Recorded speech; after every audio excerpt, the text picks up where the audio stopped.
Elles sont puissantes, magiques et souvent angoissantes. Les créatures fabuleuses de nos contes et de nos cauchemars.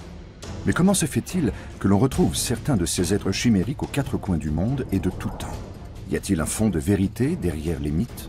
En cherchant quels monstres bien réels peuvent se cacher derrière les animaux de légende, les spécialistes font d'étonnantes découvertes.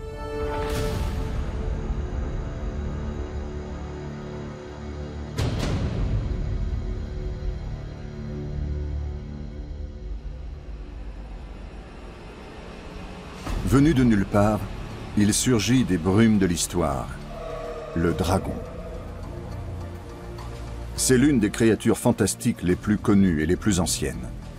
Il joue un rôle de premier plan dans d'innombrables contes et légendes d'hier et d'aujourd'hui, tout autour du globe. S'il est souvent un adversaire redoutable, il peut aussi être un puissant allié. Le dragon est l'une des plus anciennes créatures fabuleuses sorties de l'imagination des hommes. On le trouve chez les Germains, mais aussi chez les Romains, puis dans les légendes chrétiennes. On le retrouve également en Asie orientale, en Chine, en Corée, au Japon. Partout, le dragon fait partie du bestiaire fantastique depuis la nuit des temps. Dans le monde occidental, l'une des histoires de dragons les plus célèbres est la légende des Nibelungen. Le prince germanique Siegfried y affronte vaillamment un dragon.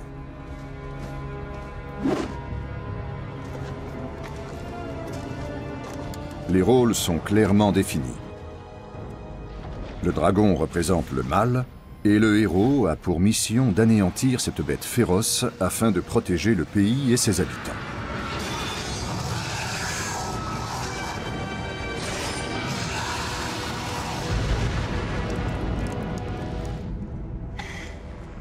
En se baignant dans le sang du dragon, le vainqueur s'approprie sa force et devient invincible.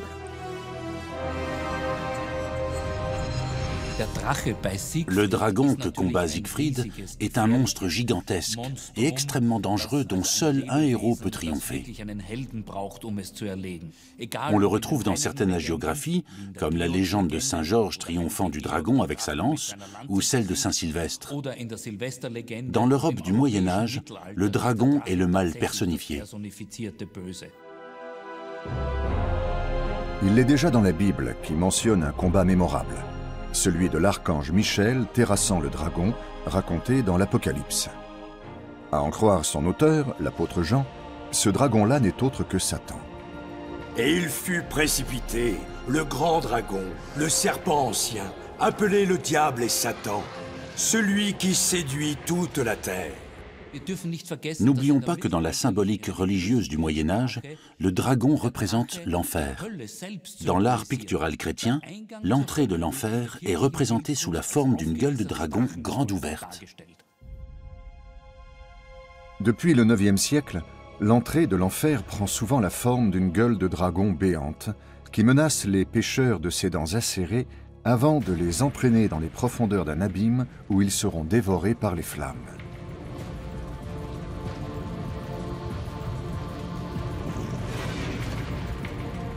Mais comment se fait-il que le dragon incarne aussi bien le diable que l'enfer où brûle l'âme des damnés?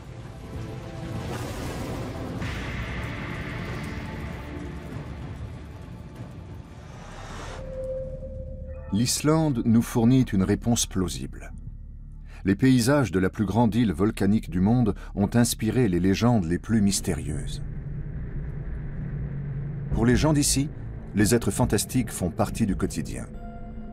Le biologiste Tryggvi Gunnarsson travaille en des lieux particulièrement empreints de mystère et de magie. Il foule ici le sol de Brennisteinsfjöll, la montagne de soufre, dans le sud de l'Islande.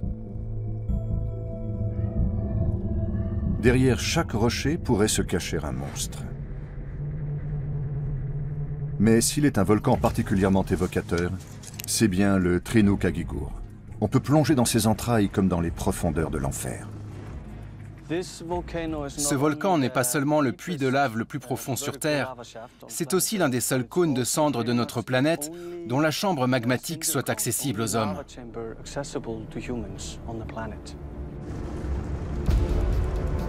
Une sorte d'ascenseur permet de descendre par un étroit tunnel vertical jusqu'au fond de la chambre magmatique à 120 mètres de profondeur. Dans le cœur du volcan, éteint bien sûr, un monde extraordinaire s'ouvre à nos yeux. On se croirait dans une cathédrale, tant ses dimensions sont imposantes. En se retirant, la lave a laissé des reliefs scoriacés qui, à la lumière des projecteurs, ont des reflets rouges, or, vert ou encore violet. Ça sent le soufre, comme le souffle d'un dragon.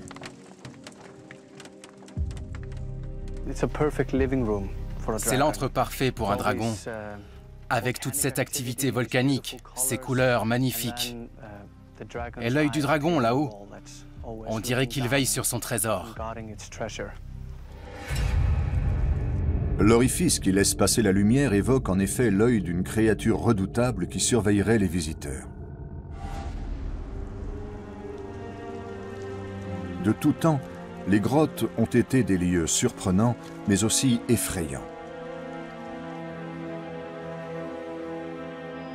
Dans l'imaginaire collectif, le danger a pris les traits d'un monstre endormi qu'il ne fallait surtout pas réveiller.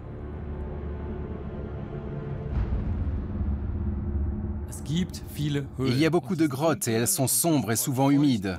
Nombre d'entre elles n'ont pas été visitées depuis des millénaires. Quoi qu'on y trouve, cela ne peut être que très étrange. Sur le plan psychique, elles représentent le réceptacle de toutes les peurs, dans lequel on projette tout ce que l'on redoute. Le dragon incarne donc souvent ce que l'homme craint plus que tout. Dans la culture chrétienne, c'est le diable et l'enfer. Mais cet animal mythique est né bien avant la chrétienté. En grec ancien, le terme drakon signifie « celui qui regarde fixement ». Au départ, le mot désignait tout serpent non venimeux de grande taille.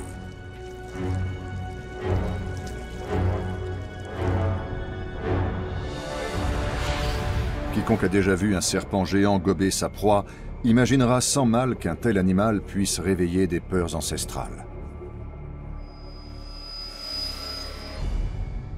Les dragons serpents sumériens de la période d'Uruk, ville de l'ancienne Mésopotamie, comptent parmi les premières représentations de dragons du monde.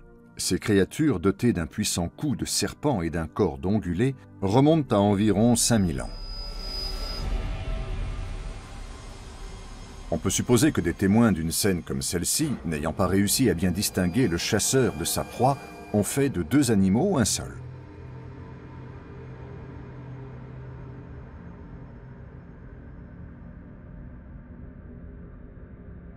Une fois sa victime engloutie, le prédateur n'a plus tout à fait une forme de serpent. Un serpent constricteur en train de digérer une proie pourrait avoir inspiré de nombreuses représentations du dragon bipède.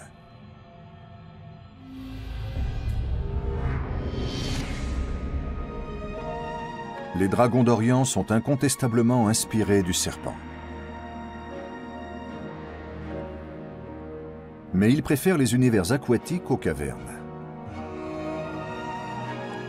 Contrairement aux monstres occidentaux, les dragons d'Asie font l'objet de représentations somptueuses, glorifiantes et omniprésentes.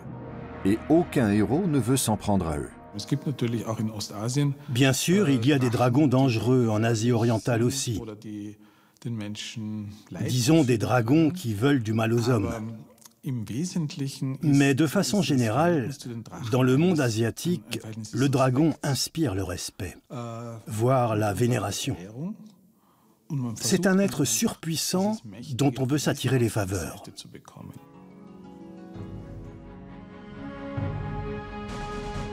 En Chine, le philosophe Wang Fu décrit dès le IIe siècle le dragon comme un être hybride caractérisé par les traits de 9 animaux.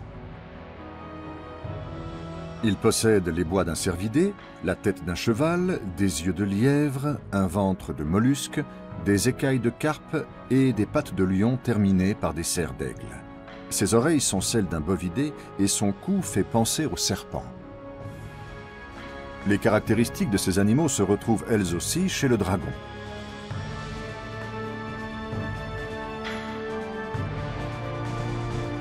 Pour les empereurs de Chine, dont la domination s'étend sur de nombreux peuples, le dragon est un symbole de puissance. Ils se voient même comme les descendants de dragons célestes.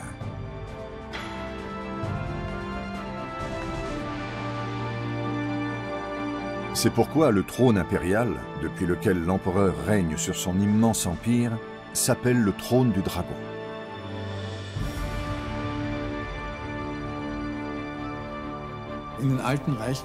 Sous les anciennes dynasties, on attribuait à l'empereur le pouvoir de contrôler les phénomènes météorologiques qui étaient d'une importance cruciale pour l'agriculture, tout comme les saisons.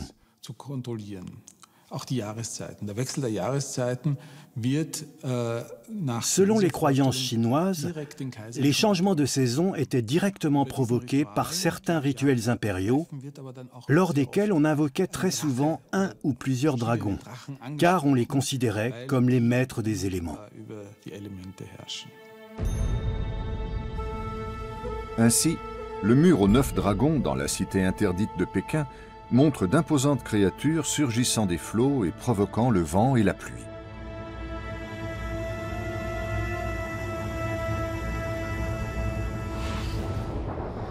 Elles sont à l'origine également des moussons qui, pour les Asiatiques, peuvent être une bénédiction ou une malédiction.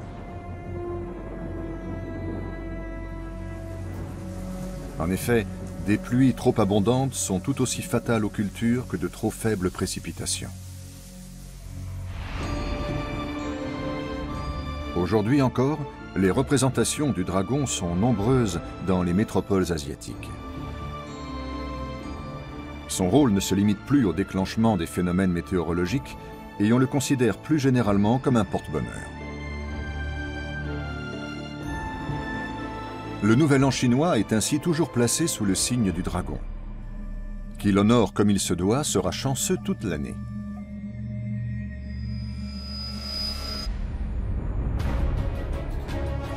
Alors que le dragon oriental n'a pas besoin d'ailes pour voler, le dragon occidental a très tôt été pourvu d'ailes gigantesques. Mais d'où vient l'idée d'un dragon ailé? La première mention d'un serpent volant remonte à un récit d'Hérodote datant de 450 avant Jésus-Christ.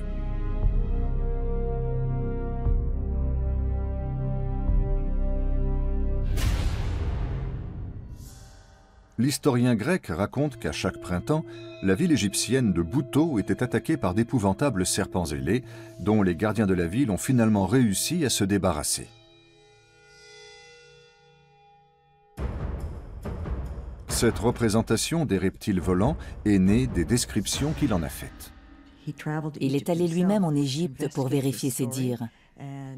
Il a parlé à des prêtres égyptiens qui l'ont emmené dans une vallée en plein désert et lui ont montré ce qu'ils considéraient comme des squelettes de serpents ailés.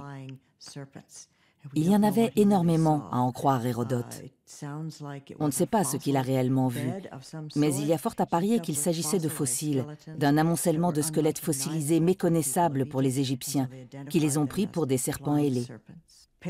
Les paléontologues ont découvert en Égypte beaucoup de fossiles de dinosaures, de reptiles volants préhistoriques. Il est tentant de penser que c'est ce qu'a vu Hérodote.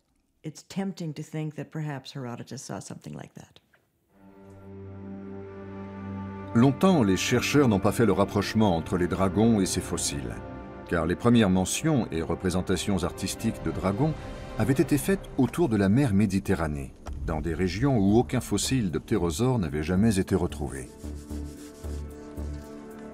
Ce n'est que récemment que des recherches ont eu lieu en Afrique du Nord.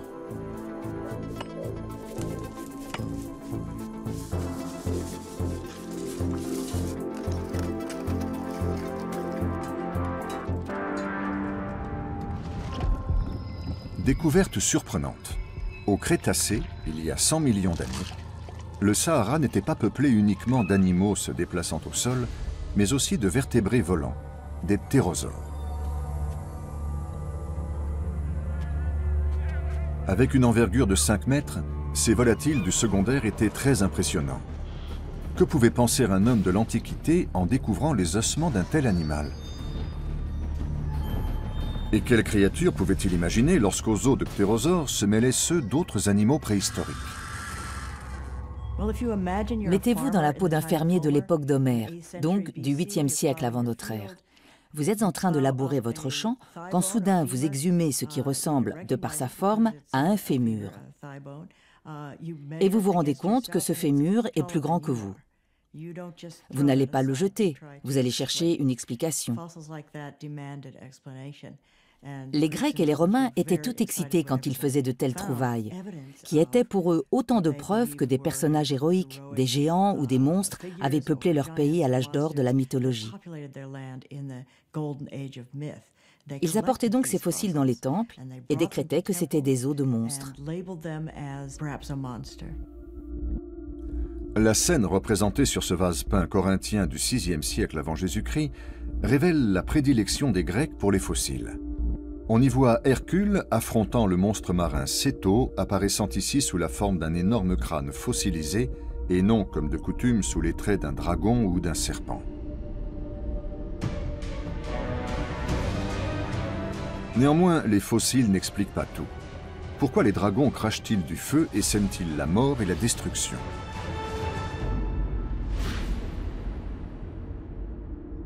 Dans le monde arabe médiéval, le dragon est un symbole astronomique et astrologique très répandu. Au Xe siècle, on mentionne pour la première fois dans le livre des étoiles fixes un gigantesque dragon vivant dans le ciel et provoquant des éclipses de soleil et de lune.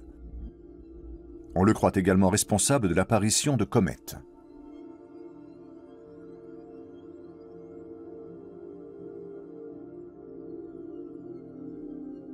Dans l'Europe chrétienne, on voyait même des dragons dans les corps célestes. Quand, en 1533, une pluie de météorites s'abat sur la Bohème et le Falkland, un chroniqueur écrit « Une nuée de dragons coiffés de couronnes d'or volait dans les cieux ». Mais de l'Islande à l'Indonésie et de la Chine au bassin méditerranéen, les dragons cracheurs de feu ont pour principale source d'inspiration les volcans.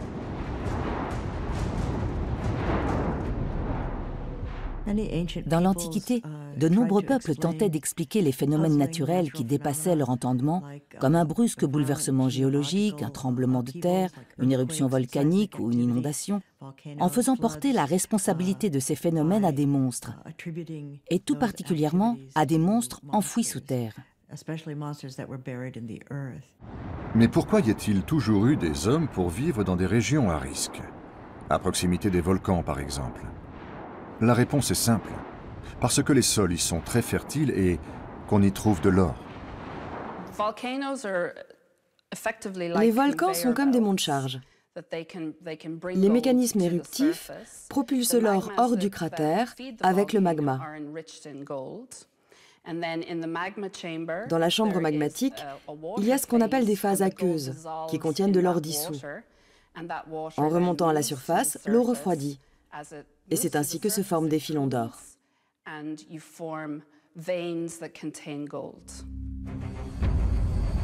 Si l'on considère la répartition des mines d'or les plus productives sur la planète, force est de constater qu'elles se trouvent toutes dans des zones à haute activité sismique.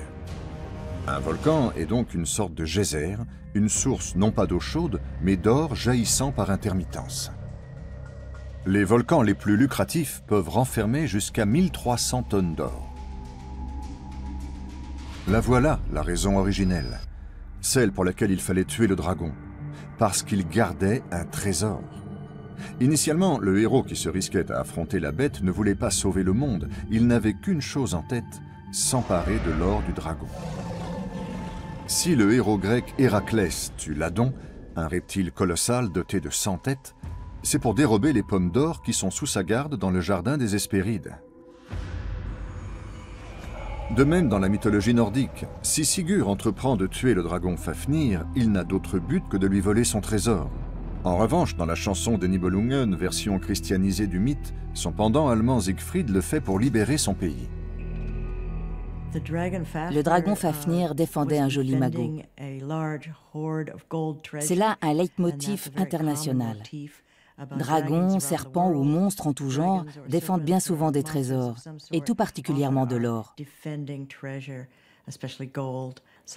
Concernant les griffons gardiens d'or, certains spécialistes ont émis l'hypothèse selon laquelle ils auraient été inventés par les chercheurs d'or de Scythie dans le but de protéger leurs trésors, ces bêtes féroces attaquant quiconque s'approche trop près des gisements d'or. Je trouve cette théorie fascinante.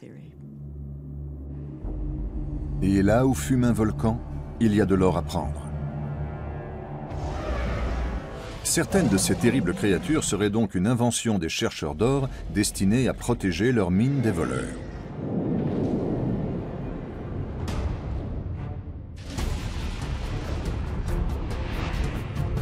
Si beaucoup d'animaux fantastiques sont terrifiants, d'autres ont des allures plus rassurantes, tel cet ongulé à cornes frontales.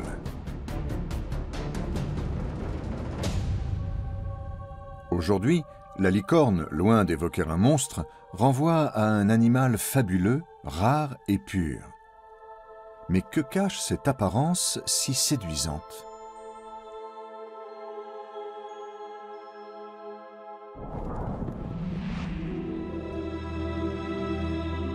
On dit qu'il ne faut pas s'approcher d'une licorne à moins d'être aussi pur qu'elle.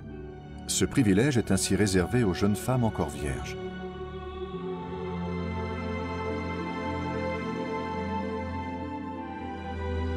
Elles seules peuvent approcher et toucher l'animal sans danger.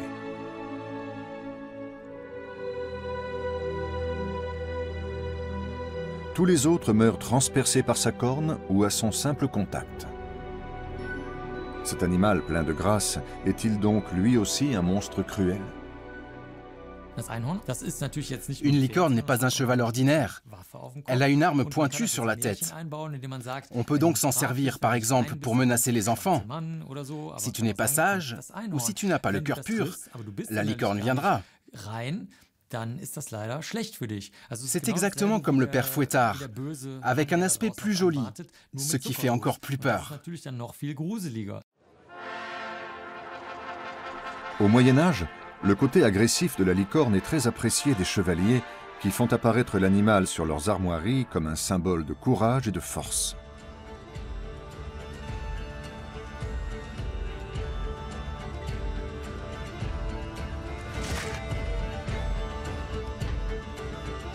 Elle y est représentée comme un animal impétueux armé d'une corne pointue comme une épée. L'origine du mythe de la licorne demeure énigmatique. Longtemps, on a pensé qu'elle pouvait être inspirée de l'oryx. De profil, cette antilope ressemble à maintes représentations de licornes. Jules César a lui-même dressé un portrait de ce qui pourrait être une licorne dans ses commentaires sur la guerre des Gaules. Il la voit comme un bœuf ayant la forme d'un cerf et portant au milieu du front, entre les oreilles, une seule corne, plus élevée et plus droite que les cornes qui nous sont connues.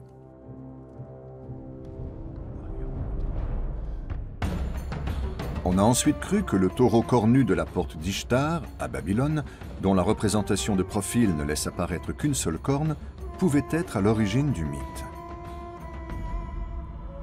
Mais cette hypothèse est considérée aujourd'hui comme peu probable. Nous ne savons pas précisément d'où vient le mythe de la licorne. Mais ce genre de théorie simpliste, selon lesquelles la représentation de profil de taureau à Babylone y serait pour quelque chose, est désormais rejetée.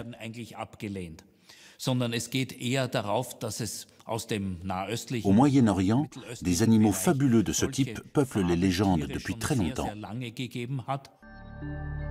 En Inde aussi, les premières représentations de licornes font penser à des taureaux. Avec le temps, l'aspect de la licorne évoluera. Elle prendra parfois les traits d'un cheval et parfois ceux d'un âne. Ici, une jeune vierge piège une licorne à peine plus grande qu'une chèvre. Le fait que la licorne ne puisse être capturée que par une vierge, dans la tradition médiévale, est un message chrétien. Tout comme le Christ ne pouvait être mis au monde que par la Vierge Marie, la licorne ne peut être attrapée que par une jeune femme encore pure.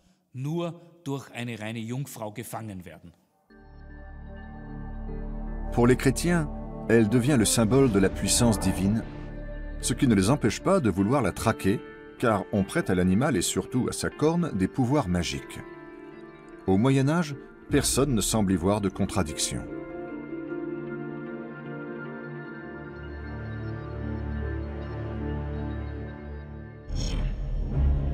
Hildegarde de Bingen est pour sa part convaincue des vertus thérapeutiques des licornes. Cette abbesse rhénane s'est fait connaître par ses descriptions de méthodes curatives et a beaucoup contribué au développement de la médecine populaire. Ces méthodes lui apparaissent dans des visions qui lui enseignent les pouvoirs médicinaux des plantes, des pierres et de la licorne.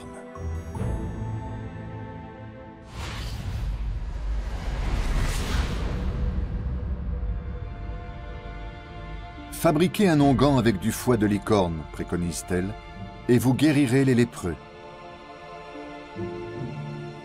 Faites-vous des chaussures en cuir de licorne, elles protégeront vos pieds et vos jambes de toutes les maladies.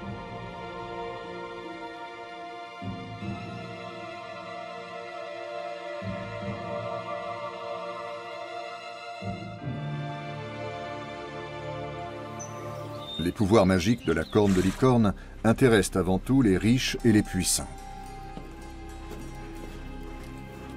Jusqu'au Moyen-Âge tardif, on était prêt à s'en procurer à n'importe quel prix et elle se vendait 20 fois son poids en or. Votre grâce, ma route me mène du pays des licornes tout droit à votre cour. Le pays des licornes? Maintenant, ce serait plutôt le pays des sans-cornes. Voilà tout ce que j'ai. Au-delà de ses vertus curatives, elle permettrait de détecter les poisons. À son contact, un breuvage empoisonné se met à mousser. Et le modèle de poche. Allez, fais voir, fais voir. Mais pour vous, votre grâce. Ma corne à boire est aussi magique, Seigneur. Plus d'un souverain maudit espère vivre plus longtemps grâce au pouvoir de la licorne. Les principaux importateurs de cette denrée rare sont les Vikings. En réalité, ces cornes de licorne sont des défenses de narval. De forme hélicoïdale, la longue dent frontale portée par les mâles peut atteindre 3 mètres et peser jusqu'à 10 kilos. Les Vikings chassent ces mammifères marins à grande échelle dans la mer du Nord. Puis ils écoulent leurs marchandises convoitées dans toute l'Europe.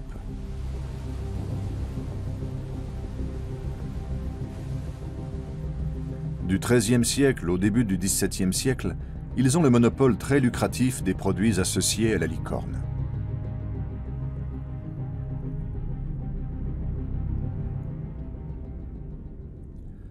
Bien entendu, on finit par découvrir la véritable provenance de ces cornes. Mais au lieu de dénoncer la supercherie, on choisit de s'accommoder de la réalité en adaptant le mythe. On parlera dès lors de licorne des mers.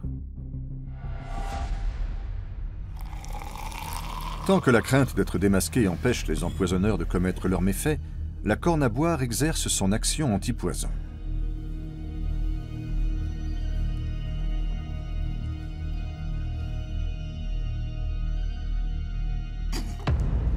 Mais lorsque le meurtrier est fermement décidé à faire tomber le souverain détesté, elle reste hélas sans effet.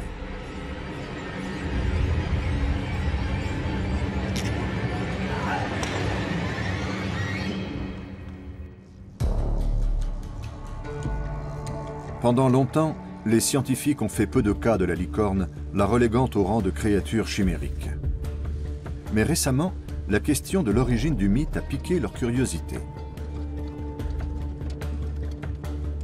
Le professeur Andrei Shpansky de l'université de Tomsk en Sibérie occidentale se rend régulièrement sur les rives de l'Irtych, dans une région du Kazakhstan où les paléontologues retrouvent fréquemment des restes d'animaux préhistoriques. Pour Andrei Shpansky, cette rivière est à la fois une aubaine et une calamité. Les ossements et autres restes de grands mammifères sont généralement découverts sur les terrains alluviaux, le long des rivières. Souvent à proximité de sols argileux ou de terrains sédimentaires. La rivière emporte les eaux, puis elle les rejette sur des plages ou des bancs de sable. Et elle les recouvre rapidement de sable. Voilà la raison pour laquelle ils se conservent bien. Les fouilles ici sont périlleuses et ne sont possibles que quelques mois dans l'année. Le reste du temps, entre le gel et les sables mouvants, les rives de l'Irtych sont impraticables.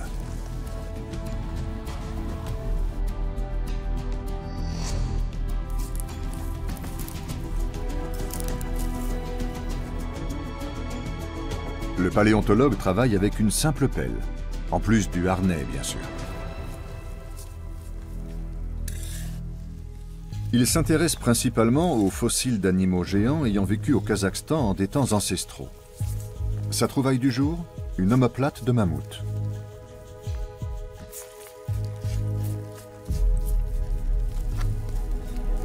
Mais sa découverte la plus importante, Andrei ne l'a pas exhumée lui-même.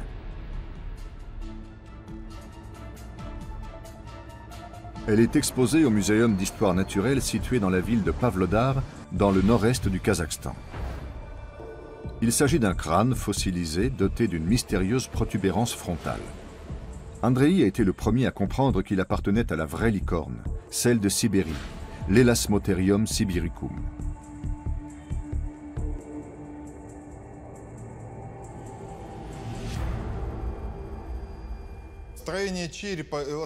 La forme du crâne de l'Elasmotherium est différente de celle des crânes des rhinocéros de la préhistoire et d'aujourd'hui. Les rhinocéros possèdent en règle générale deux cornes, une sur le nez et une sur le front. On les range donc dans la catégorie des rhinocéros bicornes. Mais l'Elasmotherium n'avait qu'une seule protubérance au milieu du crâne. Et sur cette protubérance poussait une corne monumentale. On peut donc parler d'un unicorne ou d'une licorne. L'Elasmotherium faisait partie des plus grands animaux d'Eurasie à l'époque glaciaire. Jusqu'à présent, on n'avait pas imaginé que le mythe de la licorne ait pu s'en inspirer. Pourquoi? Parce qu'on tenait pour exclu la possibilité d'une rencontre avec l'homme. Au stade actuel de nos connaissances, l'animal se serait éteint il y a 350 000 ans. Mais le crâne découvert par un paysan kazakh il y a 30 ans dans un village situé sur les rives de l'Irtik pourrait changer la donne. D'autres crânes d'Elasmotherium ont été retrouvés au Kazakhstan et en Russie, mais selon Andrei Shpansky, celui-ci est particulier. C'est pourquoi il aurait aimé pouvoir examiner d'autres parties du squelette de l'animal. Mais voilà longtemps que la rivière a emporté le reste des ossements. Les premières études de ce crâne ont montré qu'il ne présentait pas de différence fondamentale avec ceux qui ont été retrouvés par le passé. Ils sont tous assez semblables par leur taille et leur structure. Mais ce crâne se distingue des autres par le fait qu'il est incroyablement bien conservé. Pour tenter de déterminer son âge, nous avons fait procéder à une datation par le carbone 14.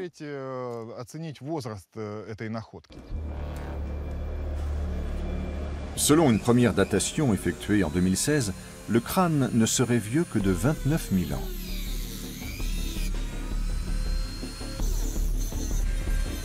C'est une découverte tellement sensationnelle qu'Andrei Shpansky souhaite faire procéder à une nouvelle datation par un autre laboratoire en 2017.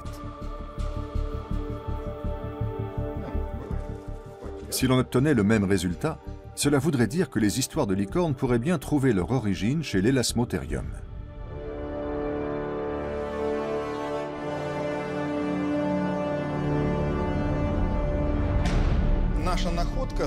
La découverte de ce crâne d'Elasmotherium, relativement jeune à l'échelle des âges géologiques, indique que l'animal pourrait avoir vécu au Paléolithique supérieur, donc à la même époque qu'Homo sapiens. Même s'il n'a pas dû croiser sa route très souvent, il est possible qu'il ait donné lieu à de telles légendes. Des peintures rupestres comme celle de Rouffignac avaient déjà amené certains paléontologues à croire que l'homme moderne avait pu croiser des Elasmotherium.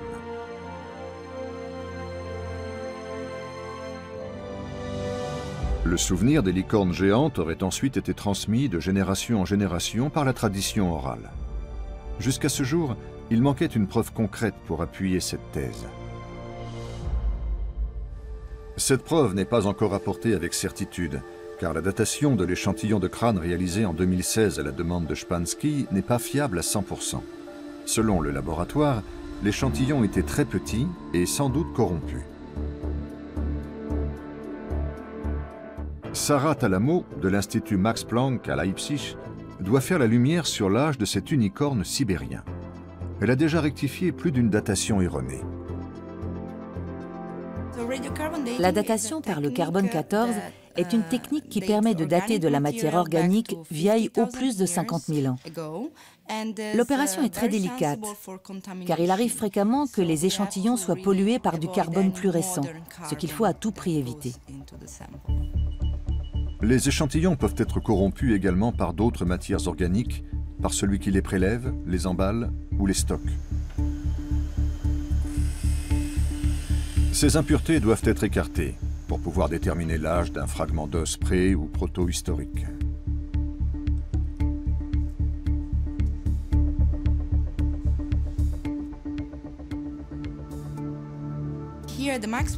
À l'Institut Max Planck, nous sommes spécialisés dans les échantillons osseux. Pour les dater, il faut en extraire le collagène. Le processus comprend de nombreuses étapes. La première consiste à déminéraliser l'os. Par la suite, pour écarter toute pollution, nous employons la méthode de l'ultrafiltration. Le collagène épuré est envoyé au centre d'archéométrie de Mannheim, où on procède à la datation par le radiocarbone. Le résultat est déconcertant.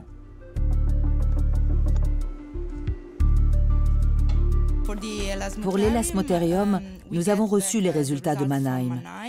Et il semble que le crâne soit vieux de plus de 49 000 ans, si bien qu'on ne peut pas déterminer précisément son âge. Si l'élasmothérium est bien une vraie licorne préhistorique, il ne peut pas être à l'origine de la légende.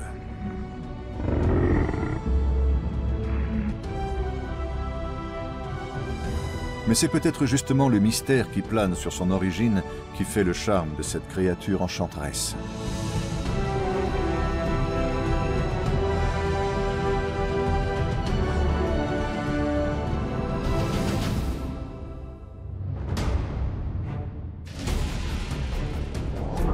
Les monstres ne sont pas un phénomène des temps anciens et révolus. On en crée encore aujourd'hui.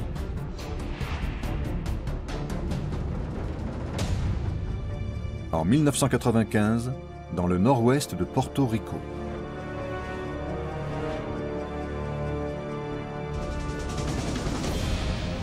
Un paysan du village de Canovanas s'en va nourrir ses chèvres comme chaque matin. Mais quand il pénètre dans la chèvrerie, toutes les bêtes ne viennent pas à sa rencontre.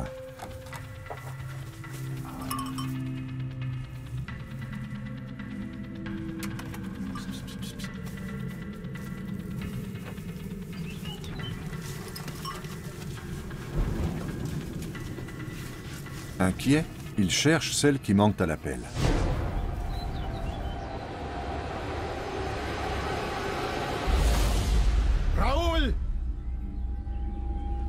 Qui a tué ces animaux? Ou qu'est-ce qui les a tués? Chupacabra, littéralement le sus-chèvre, est le nom donné à la créature qu'on tient pour responsable de la mort de centaines d'animaux à des dates très rapprochées. La presse locale parle de cadavres épouvantablement mutilés. Même le vétérinaire est perturbé par le fait qu'il n'y ait pas de sang autour des plaies des animaux. Les bêtes avaient de petites blessures circulaires d'1 centimètre de diamètre et elles étaient presque vidées de leur sang. J'ignore quel genre d'animal peut faire ça. Les descriptions qu'en font de prétendus témoins sont discordantes. Ils sont cependant d'accord sur un point. Le chupacabra possède des crocs particulièrement longs et des griffes acérées. À Porto Rico, l'angoisse s'installe. Les troupeaux constituent le moyen de subsistance des paysans. Plus le temps passe, plus la bête prend des allures de monstre dans l'imaginaire des Portoricains. Elle finit par avoir la taille d'un humain lorsqu'elle se dresse sur ses pattes arrière.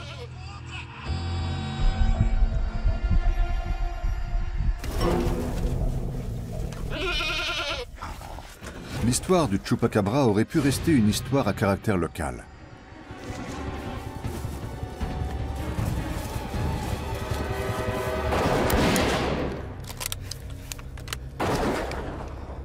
mais les descriptions du monstre deviennent de plus en plus fantastiques.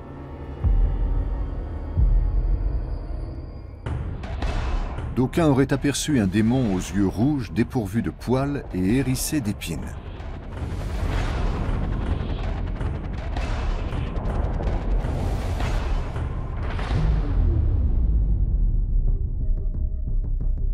Porto Rico est l'une des pointes du triangle des Bermudes, théâtre, selon la légende, de nombreuses disparitions. Le Chupacabra attire donc l'attention de personnes qui s'intéressent par ailleurs au monde extraterrestre. Des ufologues autoproclamés prétendent avoir vu des ovnis à des distances inhabituelles autour du triangle des Bermudes.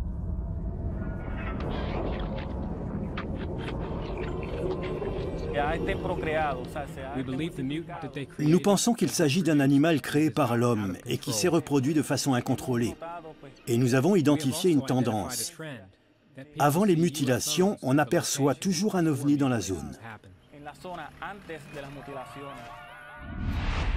Avec le battage médiatique, la légende du Chupacabra se répand. Il élargit son terrain de chasse à de vastes régions d'Amérique centrale et du Sud, et même des États-Unis. Comme d'autres monstres avant lui, il sert d'explication à des phénomènes mystérieux et cristallise autour de lui les peurs diffuses des hommes. Si je veux croire à un monstre parce que c'est plus facile, alors ce n'est pas moi qui suis bizarre et qui ai un regard tronqué sur le monde. Le monstre existe, ce sont les autres qui ne le voient pas. Moi je suis parfaitement normal, c'est le monstre qui pose problème. Voilà comment ces croyances se répandent à une vitesse folle. Internet véhicule de nombreuses histoires à dormir debout, ce qu'on appelle les légendes urbaines.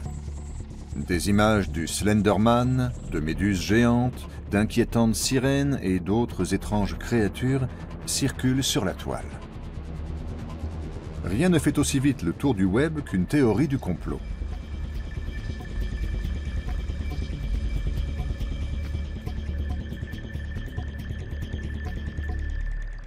Les monstres qui circulent sur Internet sont facilement identifiables comme étant des créations de l'esprit.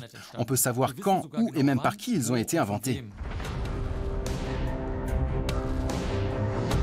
Dans une ferme isolée du sud du Texas, vit une femme qui a beaucoup contribué à nourrir l'hystérie autour du Chupacabra. Plus de 91 000 pages Internet la relient au monstre.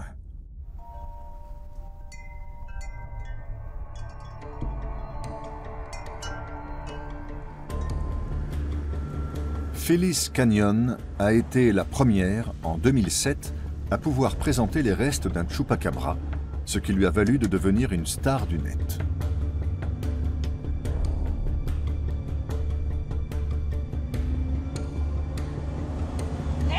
Je vous conduis à l'endroit où j'ai vu le monstre pour la première fois, peu importe son nom. Phyllis a entendu parler du Chupacabra. Quand un matin, elle retrouve une grande partie de ses poules mortes dans le poulailler, elle est sûre que c'est un coup du monstre.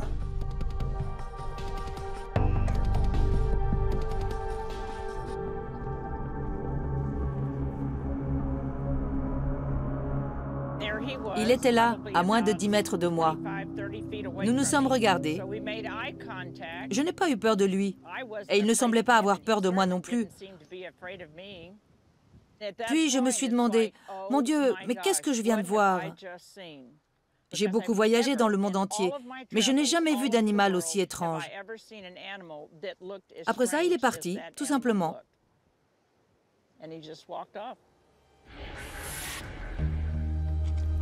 La traque du Chupacabra devient une obsession pour Phyllis.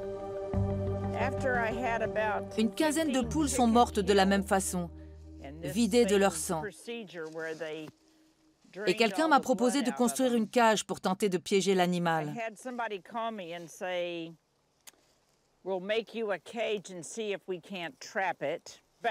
On mettait les poules ici. Des mois durant, Phyllis utilise ses poules comme appât dans l'espoir de piéger le Chupacabra, sans succès. On a attrapé un opossum, un raton laveur, une moufette, un tatou. Tout ce qu'on peut imaginer. Mais le chupacabra était trop malin. On a essayé pendant des mois. On espérait pouvoir recueillir au moins un peu d'ADN. Et pour finir, il s'est fait renverser par une voiture sur la route devant notre ranch. Voilà comment il est arrivé en ma possession. Est-ce bien le chupacabra? Certains éléments de sa description concordent. Il a bien d'immenses crocs, de longues griffes et une peau grise dépourvue de poils. Phyllis fait empailler le cadavre. Depuis, il est au centre de sa vie. La question demeure. Qu'est-ce que c'est? Alors que Phyllis essaie de résoudre cette énigme, la légende se répand.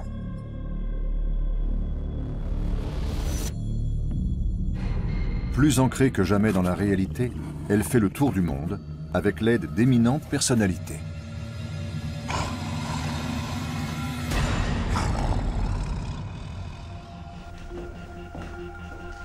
L'acteur Johnny Depp est connu pour ses scandales. Un monstre moderne peut être bien utile pour se tirer de situations difficiles. L'histoire se déroule en 2015 à Tokyo. Johnny Depp doit présenter son nouveau film dans une conférence de presse.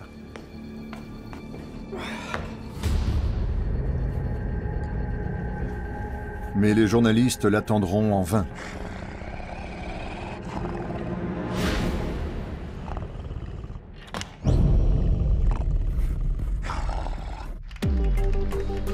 Le lendemain, il fournit une explication étonnante.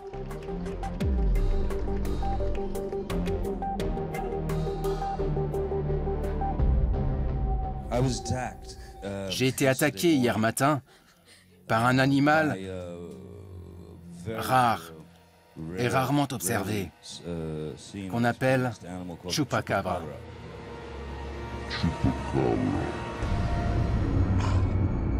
L'histoire de Johnny Depp luttant contre le chupacabra fait le buzz.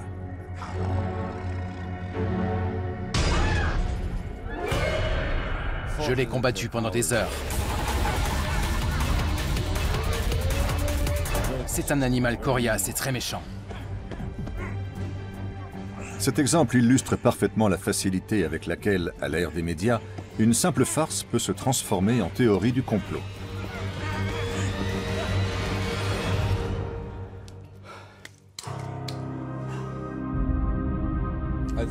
Je l'ai jeté du 23e étage.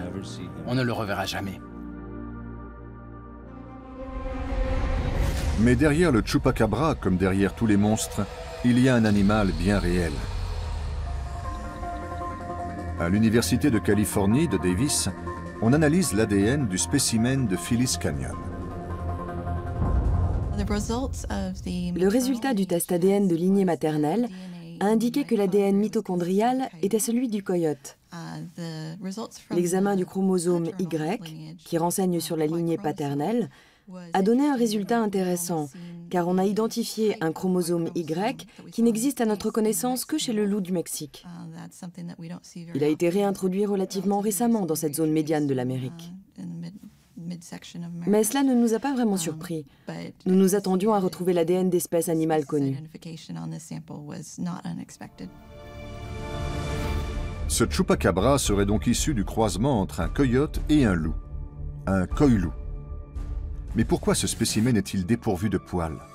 Pourquoi a-t-il des dents et des griffes aussi impressionnantes? La plupart des animaux qui ont été pris pour des chupacabras se sont avérés avoir ce qu'on appelle la gale sarcoptique, ou gale du chien. C'est une dermatose causée par un minuscule parasite externe qui, en mordant la peau, provoque de fortes démangeaisons.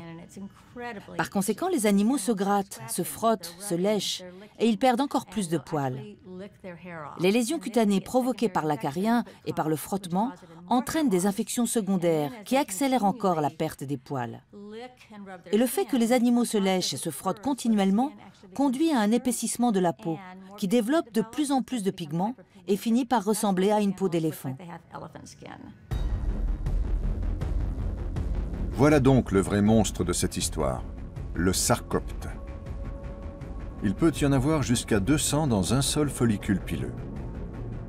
Il se compte donc par millions sur un animal atteint de gale sarcoptique.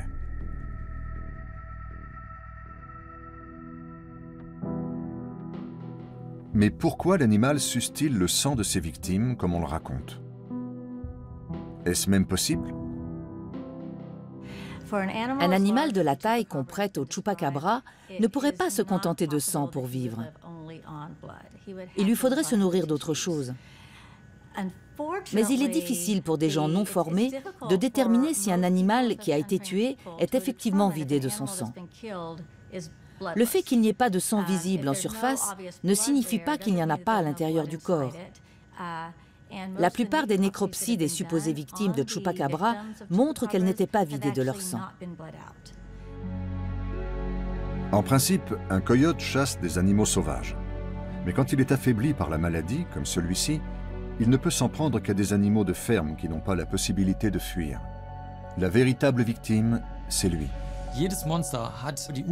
Chaque monstre est le produit d'un phénomène culturel, politique ou scientifico-médical. Mais les gens ne peuvent pas l'entendre parce que le monstre existe dans leur réalité subjective, qui s'oppose à l'explication objective et rationnelle.